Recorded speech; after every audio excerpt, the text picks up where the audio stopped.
ಎಲ್ಲರಿಗೂ ನಮಸ್ಕಾರ.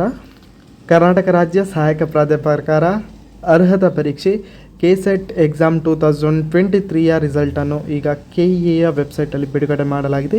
ಇದು ಪ್ರೊವಿಷನಲ್ ರಿಸಲ್ಟ್ ಆಗಿದೆ. ಸೊ KEAಯಿಂದ ಫೈನಲಿ ಜನವರಿಯಲ್ಲಿ ಎಕ್ಸಾಮ್ ಮಾಡಿದರು, ಜನವರಿ 13ಕ್ಕೆ ಎಕ್ಸಾಮ್ ನಡೆಸಿದರು. ರಿಸಲ್ಟಿಗಾಗಿ ವೆಯ್ಟ್ ಮಾಡ್ತಾ ಇದ್ದವರಿಗೆ ಎಲ್ಲರಿಗೂ ಕುತೂಹಲ ಇತ್ತು. ಡೈರೆಕ್ಟಾಗಿ ರಿಸಲ್ಟ್ ಈಗ ಬಿಟ್ಟಿದ್ದಾರೆ. ನಿನ್ನೆ ರಿಸಲ್ಟನ್ನು ಬಿಟ್ಟಿದ್ದಾರೆ, ಪ್ರೊವಿಷನಲ್ ರಿಸಲ್ಟನ್ನು ಬಿಟ್ಟಿದ್ದಾರೆ. ಜೊತೆಗೆ ಒಂದು ನೋಟಿಫಿಕೇಷನನ್ನು ಬಿಟ್ಟಿದ್ದರು. ನೋಟಿಫಿಕೇಷನಲ್ಲಿ ಕೆಸೆಟ್ ರಿಸಲ್ಟ್ನ ಸಮ್ಮರಿಯನ್ನು ಕೊಟ್ಟಿದ್ದಾರೆ. ಸೊ ಆ ಸಮ್ಮರಿಯ ಬಗ್ಗೆ ವಿಡಿಯೋವನ್ನು ಮಾಡ್ತಿದ್ದೇನೆ. ವಿಡಿಯೋವನ್ನು ಸ್ಕಿಪ್ ಮಾಡದೆ ಪೂರ್ತಿಯಾಗಿ ನೋಡಿ. ಹಾಗೆಯೇ ಇದುವರೆಗೆ ಯಾರು ನಮ್ಮ ಚಾನಲನ್ನು ಸಬ್ಸ್ಕ್ರೈಬ್ ಮಾಡ್ಕೊಳ್ಳಿಲ್ಲ, ಸಬ್ಸ್ಕ್ರೈಬ್ ಮಾಡ್ಕೊಳ್ಳಿ ಅಂತ ಹೇಳ್ತಾ ಬನ್ನಿ ಇವತ್ತಿನ ವಿಡಿಯೋವನ್ನು ಶುರು ಮಾಡೋಣ. ಗೌರ್ಮೆಂಟ್ ಆಫ್ ಕರ್ನಾಟಕ ಎಕ್ಸಾಮಿನೇಷನ್ ಅಥಾರಿಟಿಯಿಂದ ನಮಗೆ ಪಬ್ಲಿಕ್ ನೋಟಿಸನ್ನು ನಿನ್ನೆ ಬಿಟ್ಟಿದ್ದಾರೆ. Publication of Karnataka state eligibility test KSET 2023 provisional result ಅಂತ ಒಂದು ನೋಟಿಫಿಕೇಷನನ್ನು ಬಿಟ್ಟಿದ್ರು. ನಿನ್ನೆ ಬಿಟ್ಟದ್ದು ಇದು. The Karnataka examination authority here by publishes the Karnataka state eligibility test results conducted on 13th January 2024. KSET result are published in compliance with the UGC guidelines and state reservation policy. So ಇಲ್ಲಿ ನಮಗೆ ಒಂದು ನೋಟಿಫಿಕೇಷನನ್ನು ಬಿಡುಗಡೆ ಮಾಡಿದ್ದಾರೆ.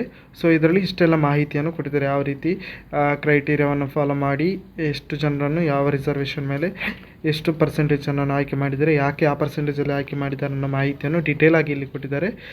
ಹಾಗೆಯೇ ಇಲ್ಲಿ ಸೆಕೆಂಡ್ ಪೇಜಲ್ಲಿ ಮತ್ತೊಂದು ಪೇಜಲ್ಲಿ ನೋಡೋದಾದರೆ ಕೆಸೆಟ್ನ summary ಅಂತ ಕೊಟ್ಟಿದ್ದಾರೆ.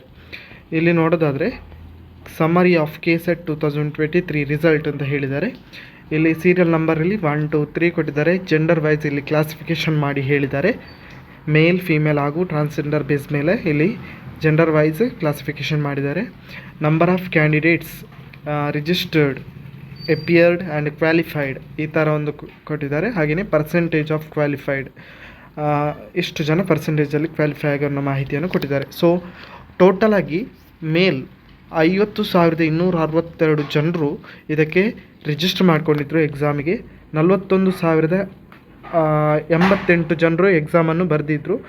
ಸೊ 3,398 ಜನರು ಇಲ್ಲಿ ಸೆಲೆಕ್ಟ್ ಆಗಿದ್ದಾರೆ. ಅಲ್ಲಿಗೆ 8.27% ಜನರು ಇಲ್ಲಿ ಸೆಲೆಕ್ಟ್ ಆದಂಗೆ ಆಯಿತು.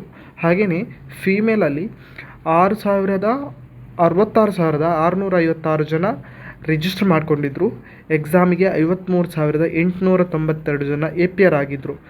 ಅದರಲ್ಲಿ 3,180 ಜನ ಸೆಲೆಕ್ಟ್ ಆಗಿದ್ದಾರೆ. ಸೊ 5.90 ಅಷ್ಟು ಸೆಲೆಕ್ಟ್ ಆದಂಗೆ ಆಯಿತು. ಹಾಗೆಯೇ ಟ್ರಾನ್ಸ್ಜೆಂಡರ್ ಅಲ್ಲಿ 385 ಜನ ಎಕ್ಸಾಮಿಗೆ ರಿಜಿಸ್ಟರ್ ಆಗಿದ್ದರು. ಸೊ 221 ಜನ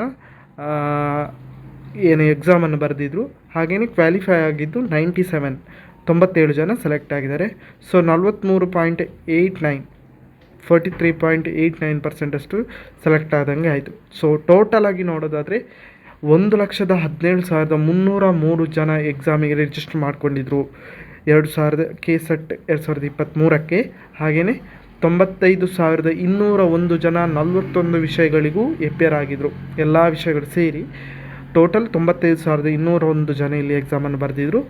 6,675 ಜನ ಏನಿದ್ದಾರೆ ಇಷ್ಟು ಜನರನ್ನು ಇಲ್ಲಿ ಎಲಿಜಿಬಿಲಿಟಿ ಪಡೆಯಲಿಕ್ಕೆ ಸೆಲೆಕ್ಟ್ ಮಾಡಿದ್ದಾರೆ. ಅಂದರೆ ಇಷ್ಟು ಜನರನ್ನು ಕ್ವಾಲಿಫೈಡ್ ಅಂತ ಇಲ್ಲಿ ಡಿಕ್ಲೇರ್ ಮಾಡಿದ್ದಾರೆ. ಸೊ ಟೋಟಲಾಗಿ 7.01% ಅಷ್ಟು ಜನರನ್ನು ಆಯ್ಕೆ ಮಾಡಿದ್ದಾರೆ. ಟೋಟಲಾಗಿ ಹೇಳ್ತಿರೋದು 6% ಅಷ್ಟು ಜನ ಅಂತ. ಅದೆಲ್ಲ ಸೇರಿದಾಗ 7.01% ಅಷ್ಟು ಜನರನ್ನು ಇಲ್ಲಿ ಆಯ್ಕೆ ಮಾಡಲಾಗಿದೆ. ಸೊ ಇದು ಪ್ರೊವಿಷನಲ್ ರಿಸಲ್ಟ್ನ ಒಂದು ಸಮ್ಮರಿ ಕೆಸೆಟ್ನಿಂದನೇ ಬಿಡುಗಡೆ ಆಗಿರುವಂಥದ್ದು. ಸೊ ಇದಿಷ್ಟು ಈ ವಿಡಿಯೋದ ಮಾಹಿತಿ. ಈ ಮಾಹಿತಿ ನಿಮಗೆ ಇಷ್ಟ ಆಗಿದರೆ ಲೈಕ್ ಮಾಡಿ, ಹಾಗೆಯೇ ಶೇರ್ ಮಾಡಿ. ಇದುವರೆಗೆ ಯಾರು ನಮ್ಮ ಚಾನಲನ್ನು ಸಬ್ಸ್ಕ್ರೈಬ್ ಮಾಡ್ಕೊಳ್ಳಿಲ್ಲ, ಸಬ್ಸ್ಕ್ರೈಬ್ ಮಾಡ್ಕೊಳ್ಳಿ ಅಂತ ಹೇಳ್ತಾ ಎಲ್ಲರಿಗೂ ನಮಸ್ಕಾರ.